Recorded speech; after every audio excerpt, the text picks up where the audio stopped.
Graphs इन kinematics, इसमें graph वाले में क्या करोगे मेनली? पहले तो जैसे आज पढ़ेंगे, अभी ख़त्म हो जाएगा ये एक सेक्शन। ग्राफ को अपन 2 पार्ट में पढ़ेंगे। जैसे अभी पढ़ने के बाद से मॉड्यूल तुमसे पूरा हो जाएगा, मॉड्यूल में जो तुम्हारे क्वेश्चन दे रखे हैं ग्राफ में वो पूरे हो जाएंगे। तो अभी का टारगेट ये है कि ग्राफ के कॉन्सेप्ट को समझ लो, मेन बात। ग्राफ में विशेष ज्ञान होता नहीं है, एक दिन में ग्राफ कवर हो जाता है अगर तुम चाहो तो, लेकिन हम इसको 2 बार में कर रहे हैं। तो ग्राफ के लिए जो मेन बात है, सबसे पहले हम थोड़ी सी बात स्लोप के ऊपर करना चाहते हैं। जब बेसिक मैथ्स का आपको आइडिया दे रहा होगा तो थोड़ी सी बात स्लोप की तब भी करी थी। अब फिर से एक बार स्लोप देखिए। जनरली मैं ऐसे ही कराता हूँ, आपको बोला होगा, जब जब मैथ्स की ज़रूरत पड़ती है तब तब फिर से मैथ्स करते हैं। ऐसा नहीं कि उस समय कर लिया तो बाद में नहीं करें। इसलिए जब जब जिस टॉपिक की ज़रूरत पड़ेगी तो उसको हम वापस से करते रहेंगे, ताकि उसका रिवीजन चलता रहे और नए बच्चों के लिए ठीक है, वो सीख भी लेंगे। समझो, स्लोप के लिए कुछ चीज़ें काम की हैं। पहले तो मैं 2-4 फोटो बना रहा हूँ,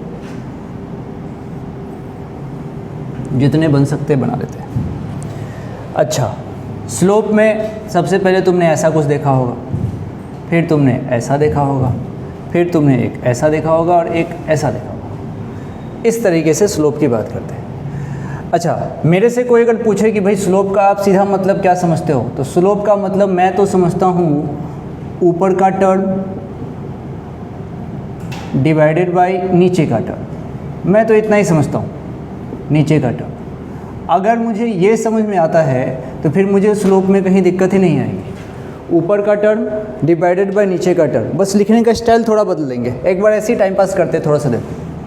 मान लो ऊपर में किसी ने P लिखा हो और नीचे में किसी ने T लिखा हो। ऐसे ही तुम खुद बताना कि इसका स्लोप क्या हो सकता है। ऊपर P लिखा है, नीचे T लिखा है, तो अगर मैं स्लोप के मतलब को सोचूं, अगर मैं यहाँ से स्लोप के मतलब को सोचूं और ये सोचूं ऊपर का टर्म डिवाइडेड बाय नीचे का टर्म, बस लिखने का स्टाइल थोड़ा अच्छा रखूं कि भाई ऊपर का टर्म dp और नीचे का टर्म dt। और जैसे ये देखूंगा तो दिमाग में घंटी बजनी चाहिए, ये क्या लिखा हुआ है? Force. dp by dt force है, ये लिखा हुआ है फोर्स। सोचो, तो याद करने की आवश्यकता नहीं है, बस तुमको इतना पता हो जाए ऊपर का टर्म डिवाइडेड बाय नीचे का टर्म। एक बार फिर से सोचो, मान लो तुमने अब साथ साथ ड्राइंग भी करते चल रहा, इतना कठिन थोड़ी ना है मामला। मान लो ऊपर में किसी ने x लिखा, नीचे में किसी ने t लिखा। ये ग्राफ कुछ भी बनता मैटर नहीं है, बीच में जगह खाली, आप जैसा शेप करे बना लेना। शेप के अकॉर्डिंग नेचर पॉजिटिव निगेटिव होगा, वो बात की बात है। अभी मैं स्लोप के तुमको फील दिलाना चाहता हूँ। जैसे ऊपर x नीचे t, कोई कहा स्लोप लिखो, मैं लिखूंगा भाई साहब dx/dt। लिख सकते हैं ना, ऊपर का टर्म डिवाइडेड बाय नीचे का टर्म। और dx/dt लिखते ही तुमको क्या लग रहा है, क्या होना चाहिए? वेलोसिटी। तो टेंशन है ही नहीं। अच्छा, मान लो ऊपर मैंने a लिख दिया, नीचे में t लिख दिया, फिर स्लोप निकालना चाहते हैं तो क्या लिखना होगा? dA/dt। तुमने पूरे साल, पूरी ज़िंदगी फिजिक्स में dA/dt कब देखा है? तो आंसर है कभी नहीं देखा। अगर कभी देखा है तो बताइए, फिर आपका नाम न्यूटन के साथ लिया जाएगा। dA/dt मतलब एक्सेलरेशन टाइम के ग्राफ का स्लोप तुमने नहीं सुना होगा। समझ रहे हैं आप? यानी कि dA/dt का कोई मतलब है नहीं। अब मतलब है नहीं तो पढ़ते नहीं है। तुमको कोई पूछे कि dA/dt क्या है, तो भाई साहब ऐसा है कि मैं यहाँ पे बोलना चाहता हूँ change in acceleration with respect to time. इससे क्या मिलता है? तो कुछ स्पेशल मिलता नहीं है, कोई ऐसा टर्म नहीं मिलता जिसका नाम रखा जा सके। जैसे x और t का डिफ्रेंशिएट करने के बाद जो टर्म मिलता है उसको वेलोसिटी बोलते हैं। अच्छा, अगर यही ऐसा रहता, ऊपर में मान लो इसमें रहता v, नीचे में रहता t, और तब कोई इसका स्लोप पूछता, तुम बोलते dV/dt, तो तुम सोचते अच्छा वेलोसिटी में चेंज टाइम के साथ। जब भी मैं बाइक में वेलोसिटी में चेंज करता हूँ टाइम के साथ, मतलब मैं उस समय एक्सेलरेट कर रहा होता हूँ। बुद्धि लगाओ, वेलोसिटी में टाइम के साथ जब मैं चेंज करता हूँ तब मैं उस एक्सेलरेट कर रहा हूँ, मतलब मैंने उसमें बाइक पे एक्सेलरेशन करा हुआ है। तो वो ए पॉजिटिव होगा या नेगेटिव होगा? ऑफ कोर्स पॉजिटिव होगा, क्योंकि मेरे एक्सेलरेशन ने बाइक की वेलोसिटी बढ़ा दी। एक्सेलरेशन वेलोसिटी का मैग्नीट्यूड कब बढ़ा सकता है? जब उसका डायरेक्शन मोशन के साथ साथ हो। फॉर एग्जाम्पल एकदम से ब्रेन खोल के रखना ताकि रटना कम पड़े। कोई बॉडी इधर जा रही थी, किसी बॉडी का मोशन इधर था, इसका मतलब उसकी वेलोसिटी का डायरेक्शन इस तरफ है। मैंने इधर ही फोर्स लगा दिया, इसका मतलब मैंने एक्सीलरेशन भी इसी तरफ कर दिया। अब स्पीड बढ़ेगी ना इस बॉडी की, तो यहाँ पे इस एक्सीलरेशन को पॉजिटिव लिया जाएगा। लेकिन कोई आदमी आया बोला कि नहीं भाई मुझे तो रुकना है, तो वो क्या करेगा, ब्रेक लगाएगा। तो ब्रेक लगाने से इसकी स्पीड क्या होगी, निगेटिव होगी ना। इसका मतलब एक्सीलरेशन का पॉजिटिव और निगेटिव होना ये बताता है कि तुम स्पीड को बढ़ाना चाहते हो या कम करना चाहते हो। लेकिन रही बात कि ये मिलता कहाँ से है, तो जब तुम यहाँ से v और t में चेंज है ना, अच्छा चेंज तो पॉजिटिव भी पॉसिबल है, निगेटिव भी पॉसिबल है, चेंज है ना। हाँ, अगर ये पॉजिटिव चेंज दे रहा है मतलब पॉजिटिव ए है, निगेटिव चेंज दे रहा है तो निगेटिव है, एज सिंपल एज दैट। मेरे ख्याल से बहुत तूफान इसमें है नहीं। मैं अभी तक के कंक्लूजन से तुमको ये बताना चाहता हूँ कि भाई जीवन में जब जब अपने को स्लोप मिले तो अपने को ये नहीं बोलना चाहिए टेन थीटा बोलना अच्छा लगता है पढ़े लिखे हैं, लेकिन काम मज़ा आसान कब होता है, जब बोलते हैं ऊपर का टर्म डिवाइडेड बाय नीचे का टर्म। कहाँ तक थीटा निकालने के चक्कर में पड़े रहें। थीटा से फ़ायदा है, मैग्नीट्यूड निकलेगा, लेकिन एक अलग से बोलने का तरीका सीखो, ऊपर का टर्म डिवाइडेड बाय नीचे का टर्म। इसको थोड़ा इसके बोलने की प्रैक्टिस करना। देसी भाषा है, सही भाषा है, सही। तो ठीक है भाई, ऊपर का टर्म डिवाइडेड बाय नीचे का टर्म, अब मेरे उसे यहाँ से स्लोप मिल जाएगा, ठीक है भाई, अच्छा है। अब मैं इसको मिटा दूंगा, सब फालतू बात है।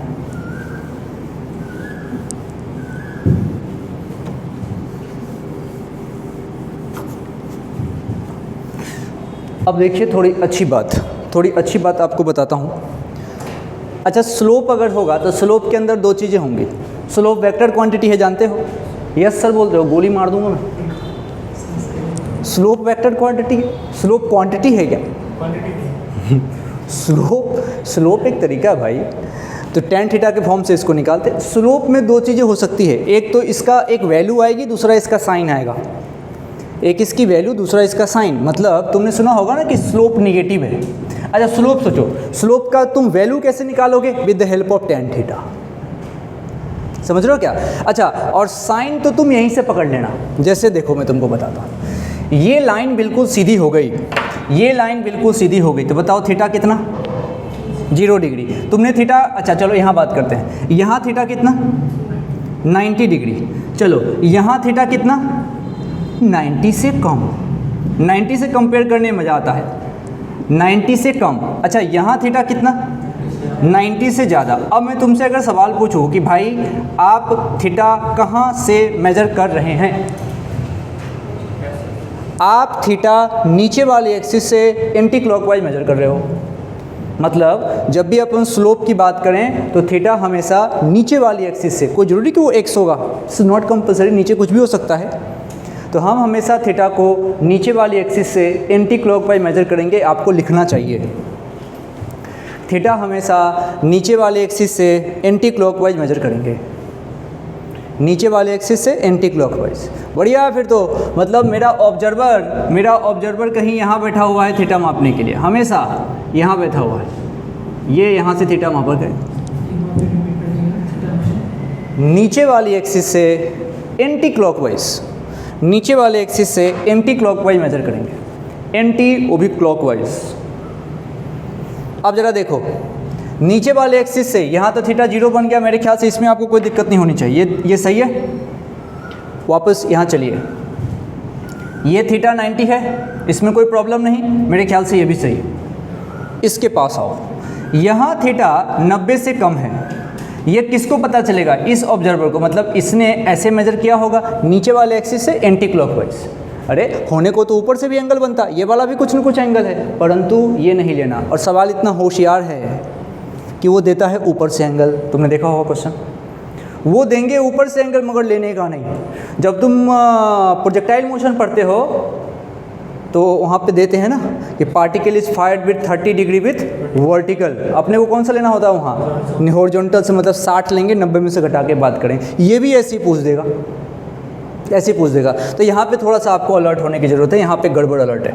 अच्छा, अब यहाँ से अब इसकी बात करूँगा, अब ध्यान से देखना यहाँ पे थीटा नीचे वाले एक्सिस से एंटी क्लॉकवाइज, ये लेना है। तो अपने आप दिख गया ना 90 से ज़्यादा है ना।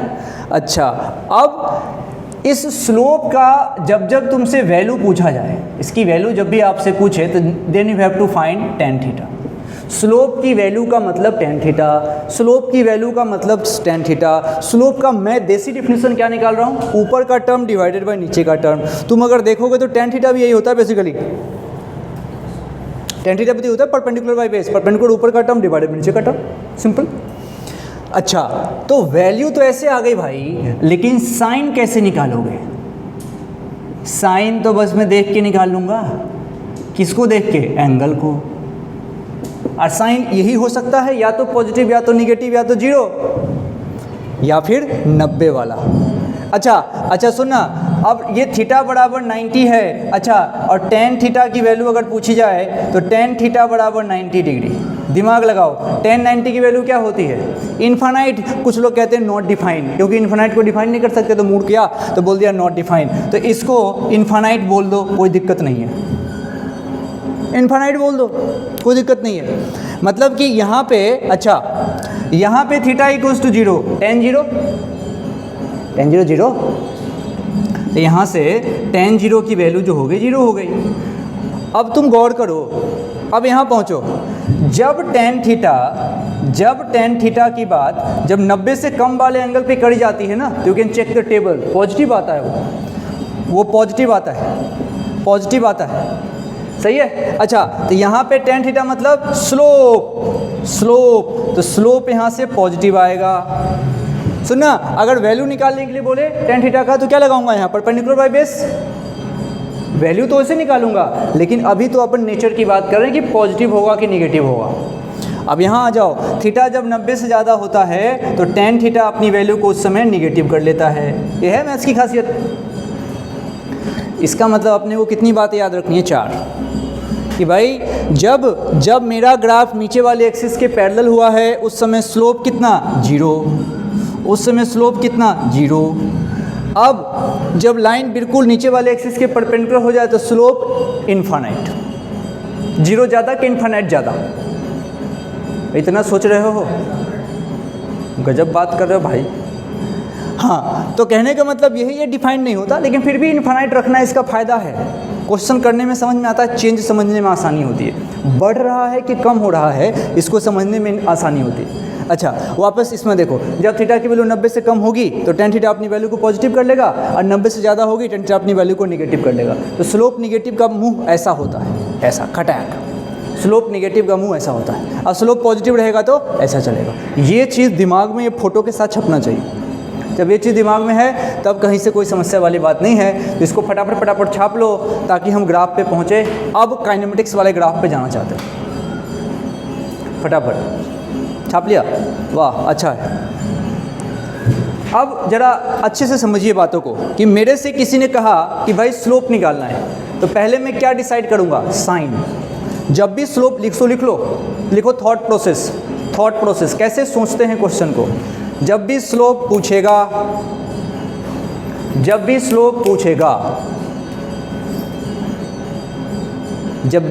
पूछेगा पहले मैं साइन निकालूंगा, पहले मैं साइन डिसाइड कर लूँगा या फिर साइन फाइंड कर लूँगा, जो तुम्हारी इच्छा। पहले मैं साइन फाइंड कर लूँगा। स्लोप पूछे, पहले साइन फाइंड कर लो।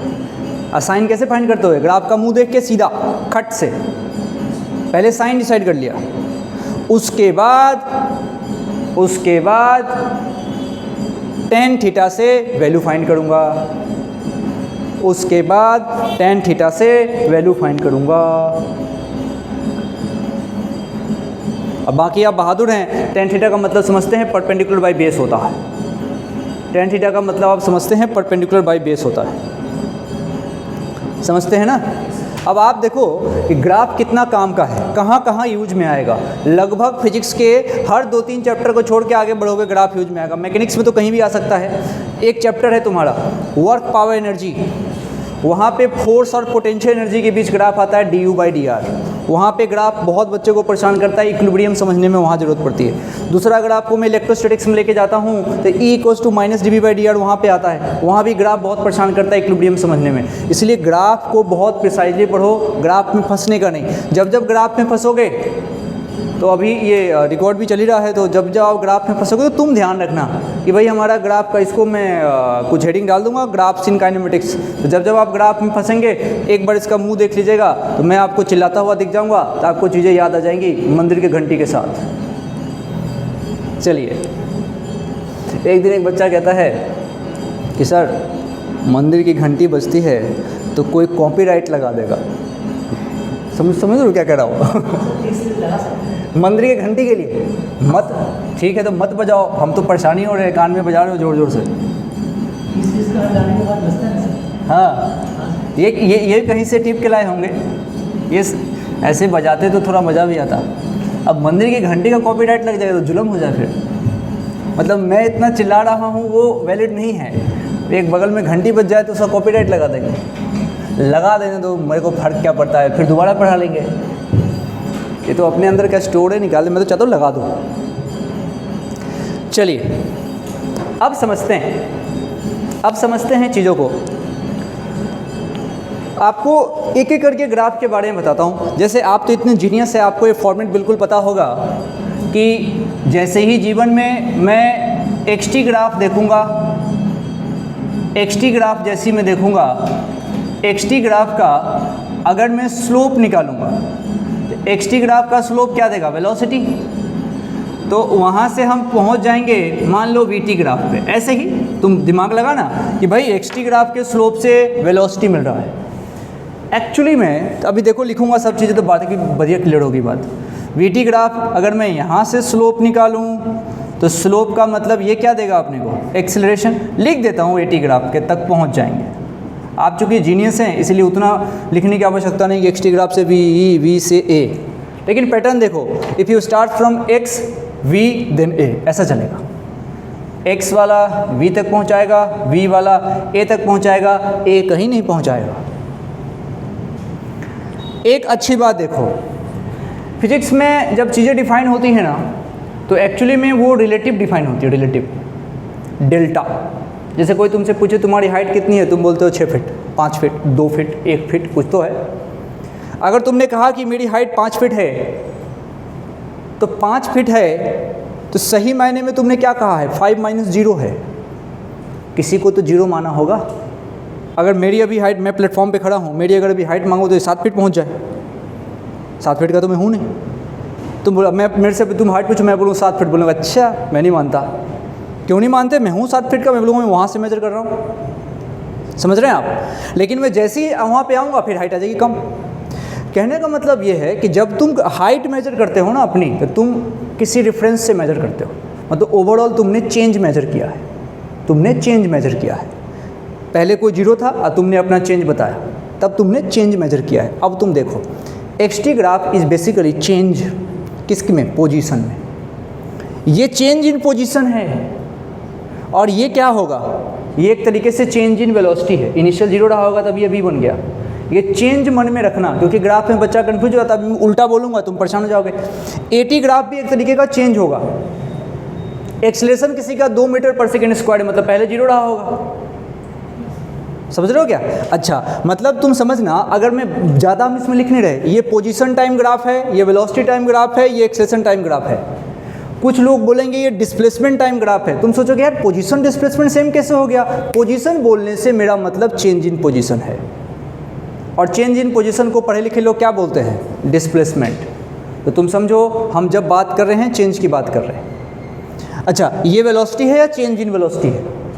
एक तरीके से चेंज है, ये मन में रखना है कि एक तरीके से चेंज है, इसमें घबराने वाली बात नहीं है। थोड़ा उल्टा सोचने में देखते हैं। अच्छा, स्लोप है, उल्टा चलो तो स्लोप का उल्टा क्या होता है? एरिया। सोचिए, आपको दूसरे स्टाइल से समझाता हूँ। स्लोप का मतलब मैथ्स में देखो, ग्राफ में जो मतलब स्लोप का होता है, मैथ्स में वो किसका मतलब होता है? वो डिफरेंशिएशन का। इसका मतलब मेरे पास अगर कोई फंक्शन आया x का, x मतलब क्या बोलना चाहता हूँ मैं? पोजीशन, चेंज इन पोजीशन, जो बोलो भाई, यहाँ चेंज तो यहाँ भी चेंज, क्या दिक्कत है? अगर तुमने यहाँ पे डिफरेंशिएशन कर दिया, x बराबर कोई फंक्शन दे रखा है 5t² + 9t + 6, इसको डिफरेंशिएट करोगे तो वेलोसिटी देगा। एक्सटी ग्राफ का स्लोप कौन दे? क्या मिलेगा? वेलोसिटी। एक्सटी का अगर इक्वेशन है तो क्या देगा वो? वेलोसिटी।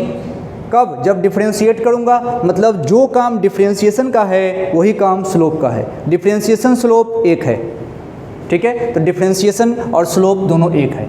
मतलब मैं तो पहले ऐसे बताता था बच्चों को कि भैया ग्राफ में जो काम स्लोप का होता है, मैथ्स में वही काम डिफरेंशिएशन का होता है। अब तुम लोग चूंकि जीनियस हो इसलिए ऐसे बच्चों की तरह क्या लिखाऊं। अब यहाँ पे आ जाओ, यहाँ पे भी स्लोप है, मतलब स्लोप है मतलब डिफरेंशिएशन है, लेकिन ये बात बहुत सॉलिड है भाई। स्लोप है मतलब डिफरेंशिएशन। अब ग्राफ के साथ दो ही चीज़ें करी जाती है, या तो स्लोप निकाला जाता है या फिर एरिया। अच्छा, एरिया बोलना सही है कि एरिया अंडर द कर्व बोलना सही है? एरिया अंडर द कर्व बोलना सही है। मतलब ग्राफ के अंदर अगर मैं एरिया, मेरे मुंह से जब जब एरिया निकलेगा तुम्हारे मन में जाना चाहिए एरिया अंडर द कर्व। एक बार लिख देता हूँ, बार बार लिखने की जरूरत नहीं। एरिया अंडर द कर्व, हम एरिया जब जब बोलें आपको ये समझने का है कि एरिया अंडर द कर्व की बात चल रही है। तो ग्राफ में जो एरिया अंडर द कर्व होगा, मैथ्स में वो काम कौन करता है दोस्त? इंटीग्रेशन। मैथ्स में वो काम करता है इंटीग्रेशन। अब एक गड़बड़ अलर्ट बताता हूँ, एक गड़बड़ अलर्ट बताता हूँ, यहाँ बहुत सावधानी से रहना। सावधानी से कैसे रहना? तुम एटी ग्राफ का एरिया निकालना चाहोगे तो वो क्या देगा? वेलोसिटी नहीं, change in velocity. Change in velocity, eighty graph का एरिया चेंज इन वेलोसिटी। और 78, 90, 100 बार तो इस पे सवाल पूछ गए इतनी ही बात पे। एटी ग्राफ मैंने तुमको पहले ही ट्यून करा है कि भाई हम जो बोल रहे हैं हम चेंज की बात कर रहे हैं। तो एटी ग्राफ का एरिया हमको चेंज इन वेलोसिटी देगा। इसकी थोड़ी सी प्रैक्टिस कर लेंगे तो एटी ग्राफ का एरिया जब जब मैं निकालूंगा तो ये मेरे को डेल्टा वी देगा, डेल्टा वी देगा। अच्छा बताओ, जिंदगी में डेल्टा वी कब बन सकता है? जो एक उसमें जीरो हो। जीवन में जब जब डेल्टा वी की बात होगी आप कहोगे V final minus V initial. मान लो कि किसी ने कहा कि वी इनिशियल बराबर जीरो है और वी फाइनल बराबर वी है, इसका मतलब यहाँ पे तुम कह सकते हो डेल्टा वी बराबर वी हो गया। तो डेल्टा वी को वी होने में इतनी मेहनत करनी पड़ेगी? हर बार तो इनिशियल वेलोसिटी थोड़ी ना पार्टिकल की जीरो होगी भाई साहब। तो अच्छा क्या रहेगा कहना? Change in velocity. और यहाँ से होती है दिक्कत, गड़बड़ अलर्ट। बिल्कुल सावधान रहिए। जब तुम एरिया अंडर द कर्व की बात करोगे, ग्राफ कौन सा होगा? Eighty graph. तो क्या देगा वो? वेलोसिटी देगा, चेंज इन वेलोसिटी देगा। वेलोसिटी बिल्कुल नहीं देगा। वेलोसिटी कब दे सकता है? जब इनिशियल वेलोसिटी उसकी जीरो हो। सही है क्या? ओके, अब चलो वीटी ग्राफ का एरिया क्या देगा? एरिया का मतलब मेरे मन में क्या है? एरिया का मतलब है area under the curve. Under the curve, उसके अंडर में, उसके शैडो में कितने एरिया आ रहे हैं? अच्छा, इसका एरिया ये क्या देगा? ये चेंज इन डिस्प्लेसमेंट नहीं, चेंज इन पोजीशन जो बन गया displacement. Change in position is called displacement. Change in displacement, change in position मतलब तुम कह सकते हो डिस्प्लेसमेंट। अच्छा बताओ, अगर कभी सब कुछ ठीक ठाक रहा तो ये डिस्टेंस भी दे सकता है? अरे भाई, यहाँ अगर स्केलर क्वांटिटी हो तो यहाँ दे सकता है ना क्या डिस्टेंस? क्या दिक्कत है? तो कभी डिस्टेंस भी रहेगा, लेकिन तुम बुद्धि लगाना, ये वेलोसिटी की बात हो रही है कि स्पीड की बात हो रही है? वेलोसिटी का जो नेचर है, अगर वेक्टर है तो उसका मैग्नीट्यूड क्या है? स्पीड। और अगर डिस्प्लेसमेंट की बात करते हो तुम, डिस्प्लेसमेंट में तो थोड़ा ज़्यादा सोचना पड़ता है ना, डिस्प्लेसमेंट वेक्टर क्वांटिटी और डिस्प्लेसमेंट और डिस्टेंस। अच्छा बताओ, ऐसी छोटी सी बच्चों वाली बात पूछता हूँ। डिस्प्लेसमेंट जब आए और अगर तुमने कहा डिस्प्लेसमेंट डिवाइडेड बाय टाइम, क्या मिलेगा? स्पीड या वेलोसिटी? वेलोसिटी। क्यों? क्योंकि displacement is a vector quantity और vector divided by scalar must be a vector, तो वेलोसिटी ही होगा। डिस्प्लेसमेंट डिवाइडेड बाय टाइम बराबर वेलोसिटी। अगर डिस्टेंस डिवाइडेड बाय टाइम करूँ तो स्पीड। तो ये तो कॉमन सेंस की बात है। अच्छा बताओ, डिस्टेंस बढ़ा कि डिस्प्लेसमेंट बढ़ा? ऐसा कोई ज़रूरी नहीं है। पहली बात कि दोनों चीज़ को कंपेयर करना ठीक नहीं है। क्या बोलना चाहिए? पहले सवाल ही गलत है। डिस्प्लेसमेंट कैसा है? वेक्टर क्वांटिटी है। और डिस्टेंस कैसा है? स्केलर क्वांटिटी है। एक साबुन, दूसरा लालटेन। कोई पूछे साबुन और लालटेन में अच्छा कौन? एक गजब का सवाल हो गया। कुछ तो दो मतलब कंपेयर करने के लिए, तो ये दोनों कंपेयर नहीं कर सकते। पहली बात, क्या कंपेयर करा जा सकता है? डिस्प्लेसमेंट का मैग्नीट्यूड और डिस्टेंस। अगर पार्टिकल एक ही लाइन में जा रही है, if particle is travel in straight line, suppose I am going in only one direction, ऐसे चल रहा हूँ मैं और यहाँ आके रुक गया, तो मेरा जो डिस्प्लेसमेंट का मैग्नीट्यूड होगा वो किसके बराबर होगा? डिस्टेंस के। हाँ, मैं यहाँ से गया और मैंने अपनी डायरेक्शन बदल ली है, तो डिस्टेंस तो और बढ़ गया, डिस्प्लेसमेंट तो इनिशियल और फाइनल पॉइंट को ज्वाइन करोगे। तो ज़िंदगी में सिर्फ एक बार डिस्प्लेसमेंट का मैग्नीट्यूड डिस्टेंस के बराबर होता है, वो कब होता है? जब particle moves in a straight line without changing its direction.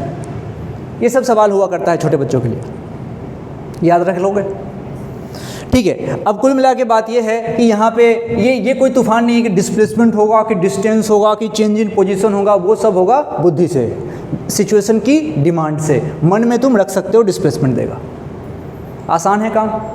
चलो अब इसको हटाओ, अब आते हैं अपन काम की बात, ग्राफ बनाते हैं। अब फटाफट तुम ग्राफ को सोच लेना, तब जाके बात बनेगी। मिटा दूँ क्या इसको? तो अब आप XT ग्राफ को प्रिसाइजली पढ़िए। XT ग्राफ, अच्छा बताओ XT ग्राफ का एरिया क्या देगा? एरिया मतलब इंटीग्रेशन। तुमने x को इंटीग्रेशन करके क्या पाया है आज तक? कुछ नहीं। x को इंटीग्रेट करके क्या पाया है भाई? कुछ नहीं पाया है। अरे a को इंटीग्रेट किया तो चलो चेंज इन वेलोसिटी तक पहुँचे हो, बोलने के लिए बोल दो वेलोसिटी तक पहुँचे हो मैथमेटिकली, और वेलोसिटी के फंक्शन को इंटीग्रेट करो तो कहाँ पहुँचोगे? डिस्प्लेसमेंट तक, पोजीशन तक। उसको इंटीग्रेट करके कुछ नहीं मिलता। मतलब AT ग्राफ को डिफरेंशिएट करने से कुछ नहीं मिलेगा और XT को इंटीग्रेट करने से कुछ नहीं मिलेगा। कुछ नहीं मिलेगा, कुछ नहीं, नथिंग। अरे अपने पास तीन ही तो चीज़ है, या तो x, या तो v, या तो a। x से v पहुँचेंगे, v से a पहुँचेंगे। ये चला डिफरेंशिएशन का ऑर्डर। उल्टा चलाओ तो a को इंटीग्रेट करके कहाँ पहुँच जाऊँगा? v पे, और v मतलब v और डेल्टा v, समझ रहे हो ना बात? और v को इंटीग्रेट कहाँ पहुँचोगे? x पे। अब क्या चाहिए तुमको? चौथा चाहिए ना? तो इसको इंटीग्रेट करके कहाँ जाओगे वापस? शुरुआत किससे कर दी तुमने? x पे, तो लौटोगे x तक ना यार। चलो अब आ जाओ भाई, अब ग्राफ का कुछ XT ग्राफ के अंदर कुछ काम कर लेते हैं।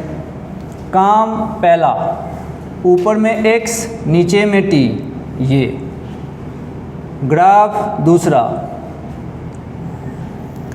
ऊपर में x नीचे में t, ये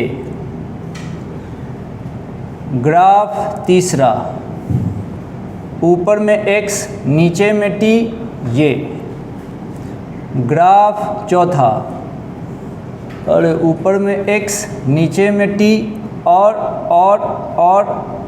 ये कर देता हूँ, ये थोड़ा बदल देता हूँ मामला। पांचवा, एक मन में रख लिया है, क्वेश्चन दूंगा वो टेस्ट में, तुम समझ रहे हो कैसा वाला? ये ऊपर में x नीचे में t। ये आपको हर एक सिचुएशन को डिस्कस करके बताना है कहाँ से क्या मिलेगा। हर एक सिचुएशन को डिस्कस करके बताना है कहाँ से क्या मिलेगा। चलो एक एक करके बात करते हैं। फोटो छाप लीजिए, सही है?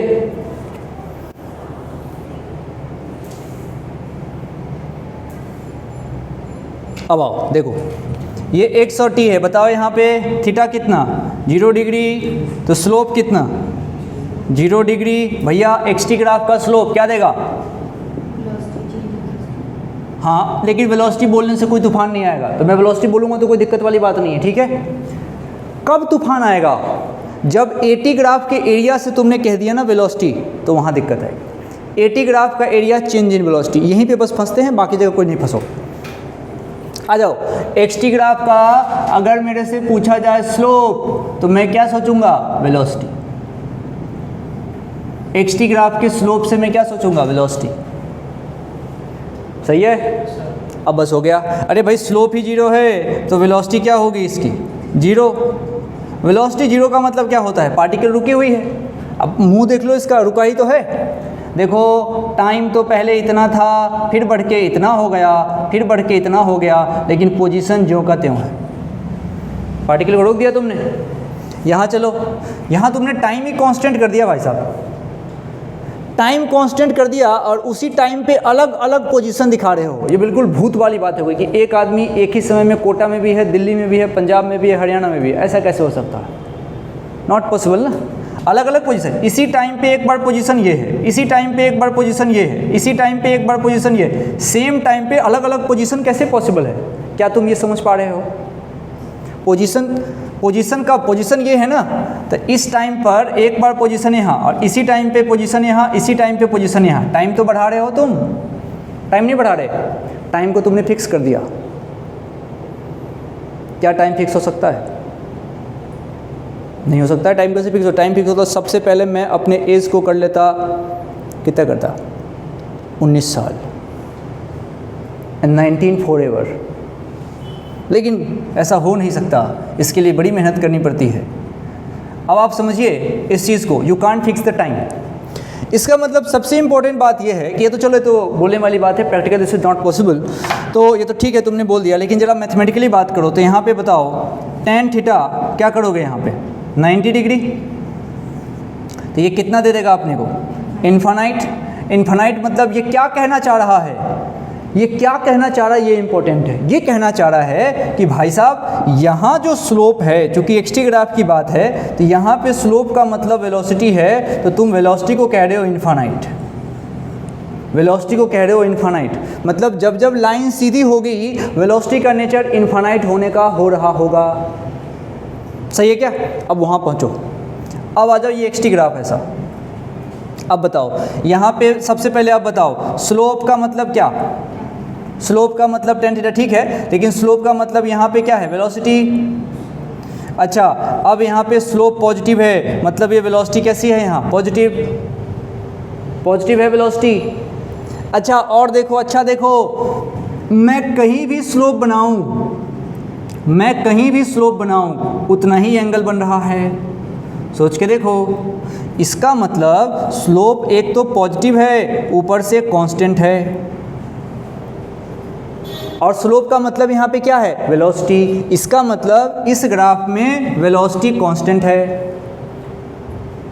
कांस्टेंट वेलोसिटी वाले सिचुएशन को लोगों ने यूनिफॉर्म मोशन का नाम दिया है। यूनिफॉर्म मोशन का नाम दिया है, मतलब ये ग्राफ यूनिफॉर्म मोशन का है। सही है क्या?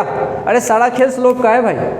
जैसा स्लोप, और स्लोप क्या देगा वो समझ जाएंगे। स्लोप क्या देगा? ऊपर में x, नीचे में t। मान लो मैं मूर्ख हूँ, मुझे कुछ याद नहीं है, x मान लो मैंने कुछ भी नाम कह दिया, डिस्प्लेसमेंट कह दिया, डिस्टेंस कह दिया, तो डिस्टेंस को टाइम से डिवाइड करूँगा तो क्या देगा? स्पीड। तो गलती तो नहीं होगी ना अपने से? ऐसे dx/dt तुम लिखोगे, वेलोसिटी तुमको समझ में आ जाएगा। सही है क्या? अब आ जाओ, अब आ जाओ, ये देखो, ये थीटा बढ़ रहा है कम हो रहा है? बढ़ रहा है कम हो रहा है? बढ़ रहा है कम हो रहा है? कैसे पता चलेगा? ऊपर जा रहा है, टेंजेंट खींच के देखो, एंगल। अगर मान लो नहीं समझ में आ रहा है किसी को तो लाइन खींच के देखे, यहाँ पे ग्राफ की टेंडेंसी सीधा होने की है। ओहो, जीवन में जब जब ये सीधा हुआ था तो इन्फानाइट की तरफ हुआ था। इन्फानाइट मतलब सबसे ज़्यादा, मतलब शुरुआत में कुछ नहीं था और धीरे धीरे धीरे धीरे इसका नेचर बढ़ने वाला है। मैंने कहा था कि ये बस समझने में अच्छा आता है। अच्छा यहाँ पे देख लो, यहाँ पे इसका नेचर ऐसा होने को है, मतलब ये आगे किसी टेंडेंसी कैसी होने की है? सीधी। और सीधी होते कहाँ होते थे? जीरो पे। मतलब यहाँ पे कुछ एंगल था, बाद में एंगल जीरो हो गया है। तो यहाँ पे समय के साथ साथ तुम कह सकते हो कि थीटा समय के साथ साथ कम हो रहा है, और यहाँ थीटा समय के साथ साथ बढ़ रहा है। इतना तो देख के बुद्धि लगा के समझना पड़ेगा। अच्छा सोचो, एक्सटी ग्राफ में थीटा मतलब वेलोसिटी, सिंपल। तो थीटा का बढ़ना मतलब भाई साहब वेलोसिटी का बढ़ना, थीटा का कम होना मतलब वेलोसिटी का कम होना, वेलोसिटी का कम होना। और जीवन में जब जब तुम वेलोसिटी बढ़ाते हो तब एक्सेलरेशन को पॉजिटिव बोलते हो कि नेगेटिव बोलते हो? पॉजिटिव बोलते हो। तो बस आंख बंद करके आप समझ लीजिए कि यहाँ एक्सेलरेशन दावे के साथ पॉजिटिव होगा। यानी कि जब शेप ऊपर ऐसे जा रहा हो, यहाँ पोजीशन होना चाहिए, तब एक्सेलरेशन पॉजिटिव, और जीवन में जब जब वेलोसिटी कम हो तब एक्सेलरेशन को आप कहते हो नेगेटिव। एक्सेलरेशन को कहते हो नेगेटिव। समझ रहे हो क्या? इसका मतलब अब तुम देखो एक चीज़ देखो, वो चीज़ तुम गौर से अगर देखो तो मैं तुमको बताऊं, हमने 5 सिचुएशन लिए हैं, छठा सातवां बहुत ले सकते हैं, कुछ टेस्ट के लिए छोड़ता हूं।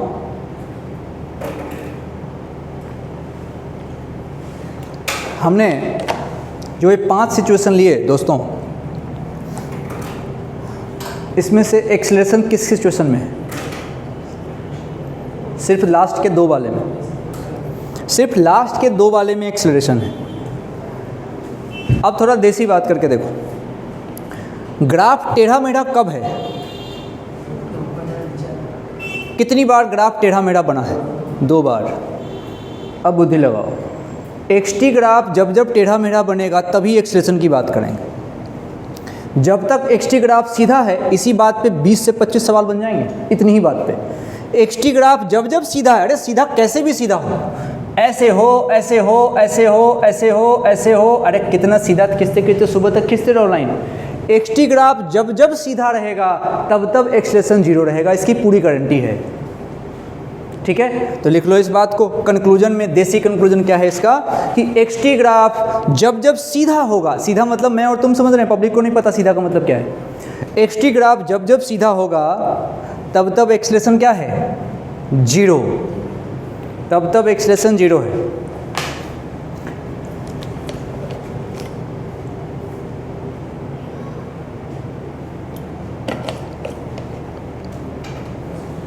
एक और पॉइंट लिख देते हैं।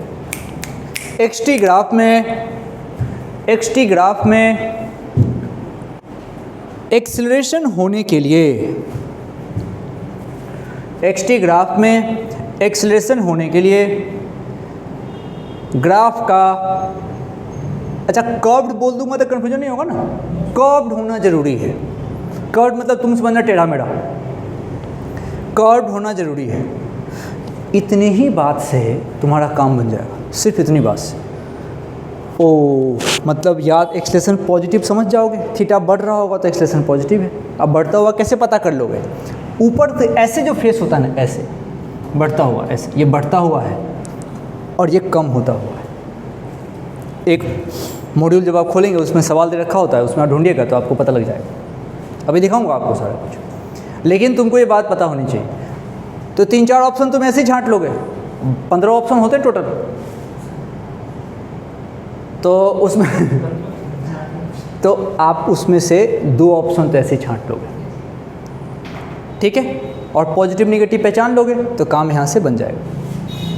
कन्वर्जन ऑफ ग्राफ भी बड़ा इंपॉर्टेंट होता है, जैसे इस बार एक कन्वर्जन ऑफ ग्राफ इन्होंने पूछा था, तो मैं आपको कन्वर्जन ऑफ ग्राफ भी सिखाऊंगा, वो अगली बार बात करेंगे। अभी इसका एक्सटी के बाद से हम वीटी के शरण में जाना चाहते हैं। चलिए वीटी के पास चलते हैं, वहाँ से बात समझते हैं।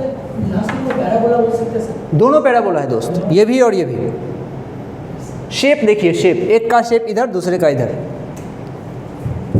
पैराबोला में घुसने की भी जरूरत नहीं है, तुम तो बोलो टेढ़ा मेढ़ा है बस, लेकिन फेस कैसा है? ऐसा।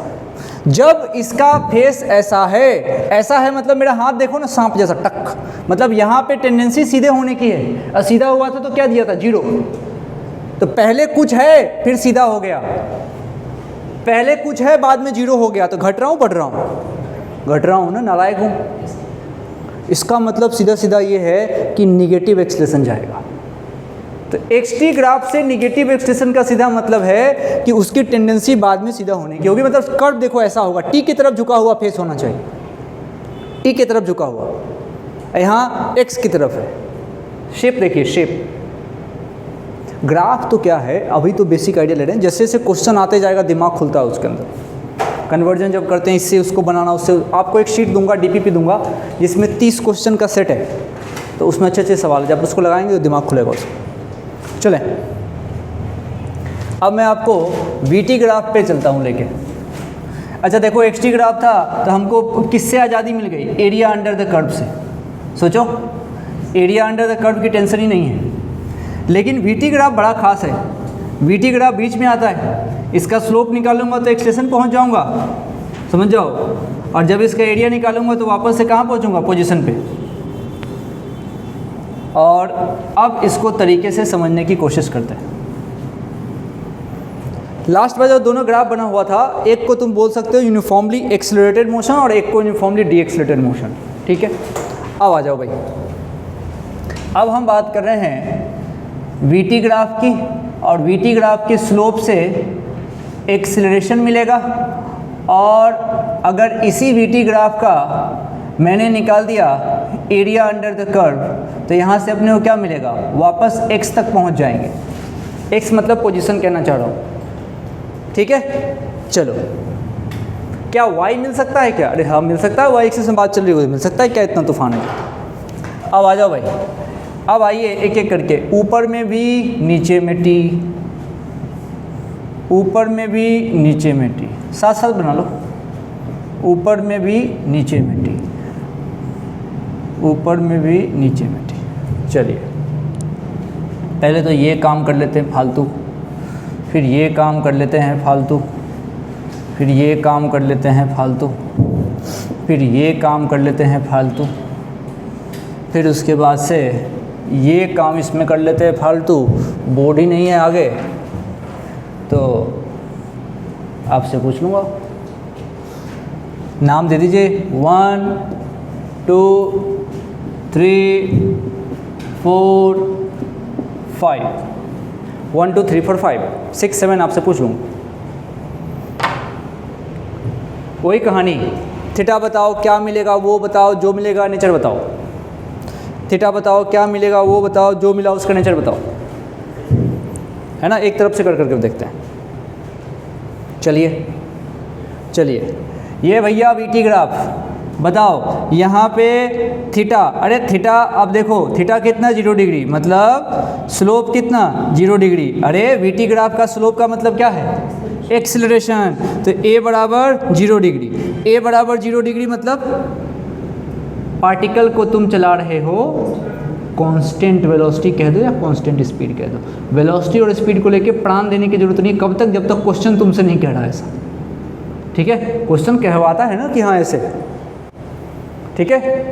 प्रिसाइज करने की उतनी आवश्यकता नहीं है, टेंशन लेने की आवश्यकता। तुम वेलोसिटी बोलो तब भी बुरा नहीं मानूंगा, स्पीड बोलोगे तब भी बुरा नहीं मानूंगा, लेकिन जब क्वेश्चन में प्रिसाइजली ऑप्शन में वेलोसिटी स्पीड दोनों की बात हो तब गड़बड़ करके आओगे तो फिर तो है ना।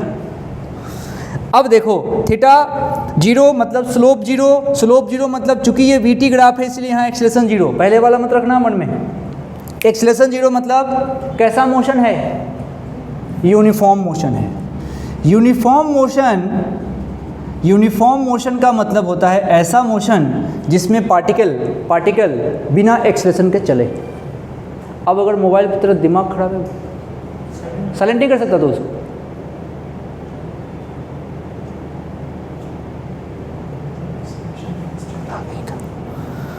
यूनिफॉर्म मोशन और यूनिफॉर्मली एक्सेलरेटेड मोशन दोनों में फ़र्क है। सोचो कैसे, फ़र्क समझो। यूनिफॉर्म मोशन और यूनिफॉर्मली एक्सेलरेटेड मोशन में फ़र्क है। जैसे यूनिफॉर्मली एक्सेलरेटेड मोशन का मतलब हो गया कि एक एक्सेलरेशन है जिसकी वैल्यू फिक्स है पूरे मोशन में, उसी रेट से वेलोसिटी बदल रही है, ये हो गया यूनिफॉर्म एक्सेलरेटेड मोशन। और यूनिफॉर्म मोशन का मतलब हुआ कि वो जो ए है वो 0 है, दोनों में अंतर है। जब ए नहीं हो, जब ए 0 हो तो यूनिफॉर्म मोशन कहते हैं, और जब ए की कोई फिक्स वैल्यू हो तो उसको यूनिफॉर्मली एक्सेलरेटेड मोशन कहते हैं। नॉन यूनिफॉर्म एक्सेलरेटेड या फिर डी एक्सेलरेटेड अगर साइन के हिसाब से। पहले आप बाइक चलाओ, बाइक पे भूम भूम भूम भूम जो करते हो ना ऐसे कबूतर के जैसे, ये नॉन यूनिफॉर्म है। और एक कांस्टेंट रेट से जब तुम बाइक को एक्सेलरेट करते जाते हो, थोड़े से जेंटलमैन टाइप महसूस होते हो, वो एक्सेलरेटेड मोशन है यूनिफॉर्म वाला। कांस्टेंट रेट पे अगर स्पीड बढ़ रही है, सही है। धीरे धीरे बात को समझ में और आएगी बात। अच्छा बताओ यहाँ पे थीटा बताओ, थीटा बराबर यहाँ पे 90, मतलब यहाँ पे स्लोप होगा इन्फानाइट। यहाँ पे जब स्लोप होगा इन्फानाइट मतलब यहाँ पे स्लोप का मतलब क्या है? एक्सीलरेशन। मतलब यहाँ पे एक्सीलरेशन बराबर मैं बोलूँगा infinite. Practically not possible, practically not possible. और दूसरा नॉट पॉसिबल होने का कारण क्या है? भाई टाइम कांस्टेंट है, टाइम कांस्टेंट है और ऊपर वाली एक्सिस बढ़ी जा रही है, नीचे वाले एक्सिस की तो एक ही वैल्यू है भाई साहब, ऊपर की बढ़ी जा रही है। ऊपर में कौन है? v। इसका मतलब एक ही समय में किसी की velocity 10 metre, 20 metre, 30 metre, 50 metre ऐसे तो नहीं हो सकता है ना। मतलब कि अब देखो इसमें आओ, इसमें थीटा ऐसा है, कहीं भी जाओ थीटा ऐसा है, कहीं भी जाओ थीटा ऐसा है, मतलब कहीं भी जाओ सेम थीटा है। Theta constant, theta constant, theta constant बोलते ही तुम क्या समझ गए? क्या कांस्टेंट? एक्सीलरेशन कांस्टेंट, सावधानी से सुनना आप, ये हो गया एक्सीलरेशन कांस्टेंट, एक्सीलरेशन कांस्टेंट। अब सुनो, रुको रुको, लिखना मत, सुनो सुनो सुनो सुनो सुनो। यहाँ से कोई मुझे क्वेश्चन बनाना हो तुमको टेस्ट में देने के लिए कैसे घुमाऊंगा, देखो। एक्सीलरेशन कांस्टेंट पॉजिटिव वाला कि निगेटिव वाला? पॉजिटिव वाला, क्योंकि थीटा 90 से कम है, थीटा कांस्टेंट है और 90 से कम है, थीटा कांस्टेंट है और 90 से कम है। थीटा कांस्टेंट होने का मतलब, थीटा कांस्टेंट होने का मतलब एक्सीलरेशन कांस्टेंट। अच्छा, और 90 से कम होने का मतलब पॉजिटिव। अब फिर से बोलता हूँ, एक्सीलरेशन मुझे पॉजिटिव चाहिए, एक्सीलरेशन मुझे पॉजिटिव चाहिए और कांस्टेंट एक्सीलरेशन चाहिए। तो बताओ, अगर इसको देख के मैं तुमसे बोलूँ बेटा एक्सटी ग्राफ बना के बताओ, तो कैसे बनाओगे? क्या तुम इसको ऐसे नहीं बनाओगे क्या? सोचो सोचो सोचो। अरे पॉजिटिव एक्सीलरेशन होता है, एक्सीलरेशन कांस्टेंट है और पॉजिटिव है, मतलब समय के साथ साथ जो इसकी वेलोसिटी है वो बढ़ती जाएगी। और एक्सटी ग्राफ में वेलोसिटी बढ़ने वाला केस हमने अभी थोड़ी देर पहले पढ़ा था, ऑप्शन मेरे ख्याल से 5वां नंबर था, 4था नंबर रहा होगा। देखो ना, देखो देखो कॉपी में देखो, है ना? यही तो पूछते ना एग्जाम में, ये दे दिया वो सोचो। तो तुमको इसके लिए मोशन डिस्कस करने आना चाहिए।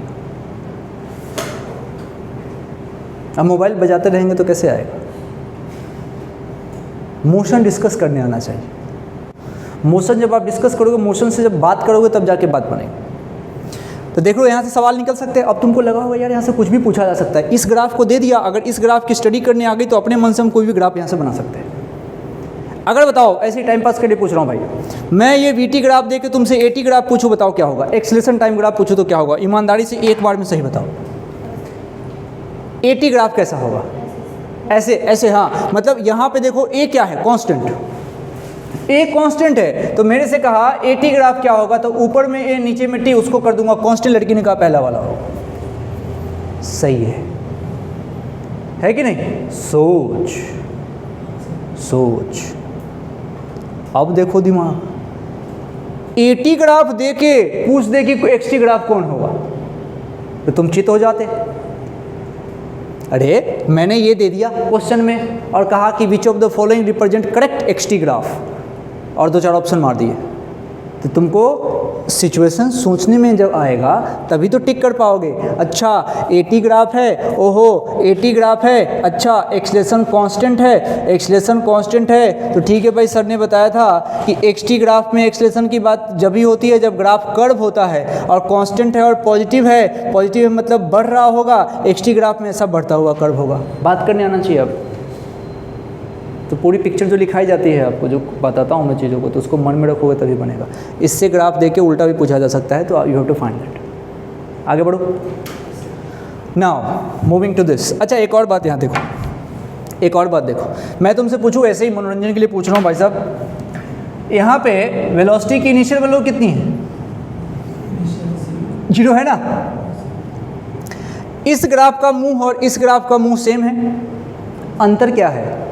बस इनिशियल वेलोसिटी का अंतर है। यहाँ पे शुरुआत के दिनों में जब t 0 हुआ था तो v initial naught equals to 0 था। हो सकता है कोई u वैल्यू रही होगी, तो यहाँ पे इक्वेशन मान लो मेरी इच्छा है, मैं लगा सकता हूँ v equals to u plus A T. वो u कौन है भाई? ये रहा u। सोचो सोचो सोचो सोचो। इसमें और इसमें बाकी सब कुछ सेम है, बस इतना अंतर है कि t बराबर 0 पर इनिशियल वेलोसिटी यहाँ पे 0 है, परंतु t बराबर 0 पर यहाँ पे इनिशियल वेलोसिटी 0 नहीं है। समझ गए? यहाँ समझ में तो आ ही रहा होगा। उस पे चलते हैं, ये आओ। चलो आखिरी ज़्यादा टेंशन नहीं लेंगे आज, बाकी कल करेंगे। ऐसा तो नहीं एक ही दिन में सब लपेट देंगे। ज़्यादा आवाज़ दिमाग को जोड़ मत दीजिए। हाँ बताइए इसका क्या होगा, एक एक चीज़ सोच के बताओ, लिख के बताओ। स्लोप निगेटिव, भाई ने कहा स्लोप निगेटिव। इसने कहा, पहले तो भाई ने ऐसा कहा, मन में सोचा होगा कि थीटा 90 से ज़्यादा है, थीटा 90 से ज़्यादा है। ओहो थीटा 90 से ज़्यादा है, इसका मतलब स्लोप जो है वो स्लोप निगेटिव है। फिर भाई ने कहा कि भाई ग्राफ तो ऊपर v और नीचे t का है, vt ग्राफ का स्लोप मतलब एक्सेलरेशन, मतलब एक्सेलरेशन की वैल्यू जो आएगी वो निगेटिव आएगी, एक्सेलरेशन की वैल्यू जो आएगी निगेटिव आएगी। नेगेटिव एक्सेलरेशन का मतलब, वो आएंगे उसके ऊपर। नेगेटिव एक्सेलरेशन का मतलब समय के साथ वेलोसिटी कम हो रही है कि नहीं? मतलब मैं आगे जाना चाह रहा हूँ, कोई मुझे इधर पुश कर रहा है। जैसे मैंने गाड़ी में ब्रेक लगा दिया, तो गाड़ी में ब्रेक लगाने वाला ग्राफ, और अगर ब्रेक ने कांस्टेंट फोर्स अप्लाई किया, अरे कांस्टेंट फोर्स मतलब कांस्टेंट एक्सेलरेशन, क्योंकि ये बराबर ए में होता है ना, एम तो कांस्टेंट है, ए कांस्टेंट होने के लिए फोर्स को कांस्टेंट होना पड़ेगा। तो गाड़ी में जब तुम ब्रेक लगाते हो, ब्रेक ने अगर कांस्टेंट फोर्स लगाया तो उस समय जो ग्राफ बनेगा वो कुछ ऐसा बनेगा, क्योंकि यहाँ पे थीटा तुम देख लो 90 से ज़्यादा है। ठीक है क्या? अच्छा, अब निगेटिव एक्सेलरेशन है, और निगेटिव एक्सेलरेशन के बाद से अगर मेरे से पूछा जाता है एक्स टी वाला ग्राफ बना कर दिखा, तो कौन सा बनाऊंगा? मन में आ गया होगा तुम्हारा, ये जब उसका शेप ऐसे हुआ करता था, खट इस तरीके का कुछ ऐसे बना सकते हैं। अब देखो सिचुएशन में क्या कहना चाह रहा हूँ, जरा समझ के देखो। यहाँ पे स्लोप की खासियत देखो, ये स्लोप कांस्टेंट है। कांस्टेंट स्लोप का मतलब कैसे पता चलता है? थीटा कांस्टेंट होना चाहिए। कांस्टेंट थीटा होने का मतलब है कहीं भी तुम थीटा ड्रॉ करो वैल्यू सेम आए, उसके लिए लाइन का सीधा होना जरूरी है। लाइन तो सीधी है ना भाई, तो तुम अगर मान लो ये थीटा 135 डिग्री आया, तो तुम यहाँ पे अगर थीटा ड्रॉ करोगे ना तब भी 135, और यहाँ पे ड्रॉ करोगे तब भी 135। आप कहीं भी ड्रॉ करो थीटा विल बी 135 अगर एक जगह है तो थीटा हर जगह कांस्टेंट है। इस ग्राफ में थीटा कांस्टेंट होने का मतलब एक्सीलरेशन कांस्टेंट, मतलब हो सकता है कि यहाँ पे एक्सीलरेशन की वैल्यू होगी 5 मीटर पर सेकेंड स्क्वायर माइनस में, हर जगह। समझ रहे हो क्या? तो ऐसे सिचुएशन यहाँ पे आ सकता है। ये है हमारे लिए वेलोसिटी टाइम ग्राफ का। हाँ, अगर मेरे पास कहीं भी कोई तूफानी तरीके से, अच्छा मान लो मैं इस ग्राफ को थोड़ा सा, इसको मिटा दूँ क्या ये वाले को? है? अब तो मिटा दिया दोस्त। अच्छा हाँ कहा था तब, ठीक है। अब आइए मान लीजिए ये ग्राफ कुछ ऐसा हो, कल दूंगा आपको सवाल, करिएगा। ये ग्राफ ऐसे, ये ग्राफ ऐसे, और ये ग्राफ ऐसे। ऊपर में v है, नीचे में t है, नीचे टाइम की कुछ वैल्यू दे रखी होगी, ये भी ले लो, ये भी ले लो, ये भी ले लो। अब मेरे से किसी ने कहा कि भाई साहब आप बताओ डिस्प्लेसमेंट कितना है, तो मैं क्या करूँगा? सबका एरिया निकाल दूंगा। वीटी ग्राफ का एरिया, डिस्प्लेसमेंट एरिया मतलब एरिया अंडर द कर्व, तो एरिया अंडर द कर्व करोगे तो आएगा। अरे अगर मान लो यहाँ पे टाइम दिया होता तो नीचे वाला एरिया भी निकलता भाई साहब, और वो एरिया निगेटिव में तुम लेते और ऊपर और नीचे को जोड़ते साइन के साथ, तब आंसर आता। कुल मिला के मैं तुमको आज का हमारा टारगेट क्या था? आज का हमारा टारगेट था कि स्लोप का कॉन्सेप्ट समझे और ग्राफ का मुंह कैसा है तो उससे मिलेगा क्या उसको समझे। और हर एक चीज़ को जब ध्यान से समझोगे, एक बार जब फिर से इसको पढ़ोगे, चीज़ों को देखोगे, तब चीज़ें बेहतर क्लियर होगी। और कल वाली क्लास के बाद से ये ज़्यादा बेहतर क्लियर होगा। 2 क्लास में इसको करेंगे कवर। ठीक है फिर।